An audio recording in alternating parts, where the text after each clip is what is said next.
Hi everybody, welcome to my channel, Frugalisama. My name's Sam. This is where I talk about all things sewing, and today I've got a makes video for you. Another, I know. So yeah, I thought I'd keep up to date with this makes video, and I wanted to reveal the dress that I made for the Precious Fabric 24 challenge that Whitney ran as well. So I thought I'd do it all in one video. So thank you everyone who has been watching my videos, and hopefully I've resolved the awful hissing problem that I've got. I've got a little mic on, so I've never worn a mic before, but it was really getting on my nerves, and it must have gotten yours as well. So hopefully that's resolved now, and you've got a better sound quality. I've always been a make things do, but I've had to invest £15 on a new microphone, so here goes. So I'll start off with the dress that I made. So if you cast your mind back to the beginning of September, when we kicked off with the Precious Fabric Challenge, and I said I was going to make a dress based on a dress that I'd already made last year. If I can put a picture in, I will, that I made for my niece's wedding last year, and that was high neck. It had the puff sleeve but longer with a ruffle on, so it came over my elbows with a ruffle on, and then it was longer.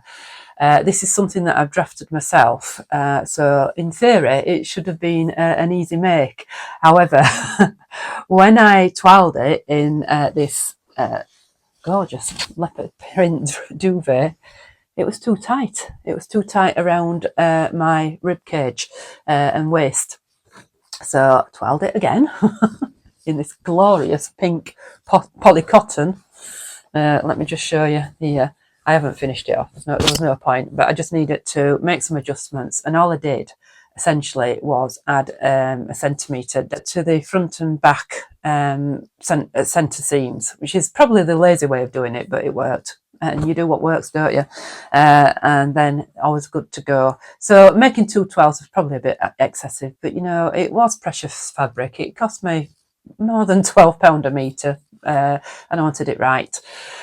So yeah, I added a V-neck. Hopefully this mic isn't picking me up doing anything fiddling about. So yeah, I added a V-neck here, shortened it somewhat, so there's no ruffles on this. It's quite simple. I wanted it quite simple. Mum's having a ceilidh. I wanted to be able to dance in it, and that's about it really. So on the insides, I use an interfacing method, which you actually sew the interfacing on so that you've not got any sort of bulk here, and I've actually not sewn it down on this V, but I will be actually doing like a catch stitch on this V so that I can just show you how I've done this interfacing method. So I will show you that in a B-roll, not in a V-roll. So basically, yeah, you sew the right sides together so that the interfacing showing on the outside, and then you turn it all to the trim it, turn it all to the wrong sides together and press it, and you've just got a really lovely, neat finish there. And also on the edge of the zip, I just put a little bit of bias binding as well, so that it's nice and neat. So it's really was quite a simple sew, because obviously by this time I've sewn it several times. I don't need any instructions, and it's my size. So I think that's all I've got to say about it really, apart from when I put this version on Instagram, it got quite a lot of love, and everybody said I'd wear that, but it was my friend's old duvet cover, and I feel a little bit self-conscious walking about in my friend's old duvet cover. But I did consider if it had fitted wearing it. I did consider actually if it had fitted wearing it as a bit of a laugh, and I showed my friend it was actually on her stepdaughter's bed, and she says, just wait while I show her what you've done with that. I thought you were going to make bags with it or something. So if it had fitted, I might have worn it for a bit of a laugh, but probably not. It'll probably get cut up into bags now, so it won't get wasted. So have I got anything else to say? Oh yeah, so I actually posted it on Instagram. It got a lot of love, and then yesterday or the day before, so over 50 featured it because they were doing like a feature on animal prints, and so I was quite chuffed about that actually.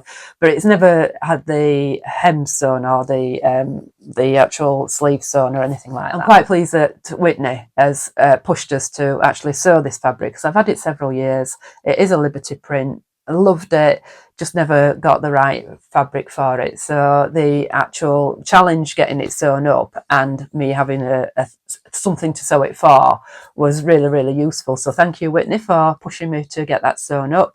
And now I have a dress for my mum's birthday, Kaylee, which is in a fortnight's time, which is unheard of that I've got something sewn up so quickly. And I've actually ordered some shoes from Vinted, some irregular choice shoes, which I'll show you in a photograph as well. So I'm all sorted, providing the shoes arrive on time, which last time I ordered some from Vinted, they didn't arrive on time, but hopefully they will this time. And I'm all set to go. I just need some tights and maybe a handbag. I'm not sure what colour tights to wear actually. I need something to break it up, but anyway, we'll think about that in a fortnight's time. Started actually doing the toile at the beginning of the month and then stalled again, and then it wasn't until Saturday when I got it all cut out and started sewing it. And finished it off on Sunday and photographed on Sunday. So I was right up to the last minute. But you need a deadline sometimes, don't you, to get things sewn. So, and I was absolutely chock full of cold this weekend. I could have done with not having to be doing it. But anyway, I did it and sorted it. But yeah, if you've not seen that video, I'll link to that at the end for you. So I also made another video featuring free patterns to sew in the autumn. So if you've not seen that, I will also link that for you. But basically, I featured several patterns and then I put 4 at the end in a little like a voting thing on my community tab, and asked you which you wanted me to sew. And the Penelope pants and the Valerie vest were the ones that won. I think they got 36% of the votes. So I've made the Penelope pants. Now I've got the toile, which is the other side of this duvet cover. So if you can see that, which is like, you know, the plain side. So I actually made adjustments to the pattern first. So these are just like a slim fitting, nice sort of versatile pants pattern, but really high waist. You can see here how high the waist is. So what's that? About 2 inches waistband on it. And I just made adjustments to the pattern. So I measured at size 12 at the waist and size 8 at the hips, which is fairly normal for me. I usually only have to go down 1 size, but I had to do 2 sizes in this one. Cut it out in this duvet, added an inch at the bottom, and they fitted me perfectly. So I just was able then to cut into the fabric, which I'll show you pictures of me wearing, which is it's a linen cotton mix that I got from Fabworks. This was from Fabworks as well, ages and ages ago. Got that linen cotton fabric from Fabworks this summer. I think it was slight fault in it, so I got it slightly cheaper than their normal house linen. Yeah, and sewed it up, and I absolutely love them. So the description of the pants is that they are slim fitting, and they go with this Valerie vest really quite nicely. And I think they're quite a classic pair of trousers. We call them trousers in the UK, call them pants in the US, but they refer to it as Penelope pants, so we like a little bit of alliteration, don't we? So we'll keep to pants. So yeah, once I've got those done, I reckon once I've got them twirled and cut out, about an hour to sew. Really, really simple. So the only thing that had my head twisting, and I'll show you again on the toile, is these pleats here. So hopefully you can see there's 2 little pleats here. On the pattern, there are only 2 dashes, and there's like a little sort of, the bit that you cut off the pattern, there's like a little arrow and it says 1 inch. So it took a bit of extraction to know what it meant. And basically you measure 1 inch from the original nick and then bring those 2 together. So I could have done with 4 markings on the pattern really, and you do the same for the second one. do the pleats towards the side seam, and that's the only difficult bit really, is getting your head around that. If you've never put an invisible zip in before, then that is quite difficult. So I think I will probably do a sew along for that, of how to get sort of a nice neat finish on your inside. So how to get a nice neat finish on your invisible zip, basically getting everything nice and perfectly aligned and what have you. So I will do a sew along for that, and I've got another pair cut out already to do that. I reckon an hour, no kidding, to make these. They really are simple once you get your head around how to do the pleats, which I've already explained. Yeah, I think if you've never put an invisible zip in, then that's probably what makes them an intermediate sew, and I will put a little sew along up. So if you haven't already subscribed, my statistics tell me that more people watch these videos that haven't subscribed than have. So if you haven't already subscribed, if you can subscribe, that would be fantastic. And you'll see then when that video goes up. I've got a birthday this month, so if I can get to 15,000, that would be fantastic. So thank you. All right, back to the trousers. So yeah, if you've been put off sewing mood patterns before because you've got all the taping together, do have a little video showing you how to download them. I think they've changed how they do it slightly now, because they didn't used to do A4. It used to be just US letter size, but I've noticed now that you can do A4 and US letter size. Still no A0, but I put a call out on Instagram the other day asking people how who they used, because I knew there were like some stitching services about, and a few people suggested CLC Prints. However, they charge 35 pence a sheet. 35 pence a sheet would work out at about £16, £17, something like that. However, a few people suggested Flamingo Prints. Both of these are UK-based printers.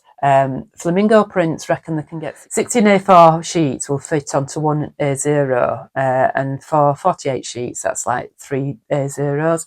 They only charge £1.50 for their basic tracing paper. So that's £4.50, and I think that's a bit more reasonable. Then you've got a little bit of postage on top, so I think that's a bit more reasonable. I have sent off for one of their mood patterns printing, and I'm going to report back to you and let you know how I get on with them. So if you're not in the UK or you've used a different service, let me know below, and I'll compile them all, and I'll put those in the description box, and then everybody can see it, and I think it'd be useful for everybody, that.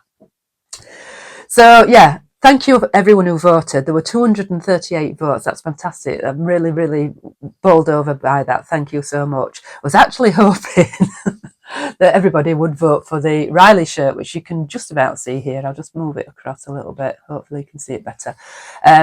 So the Riley shirt I'd already started. A bit cheeky, I know. I'd already downloaded it and started sewing it. And then you all voted for the Penelope pants, so I had to leave that, abandon that, and concentrate on the Penelope pants. But yeah, I'd already started this. This is from the fabric store. I shall tell you what they say about it. So it's an oversized shirt with a bit of a difference.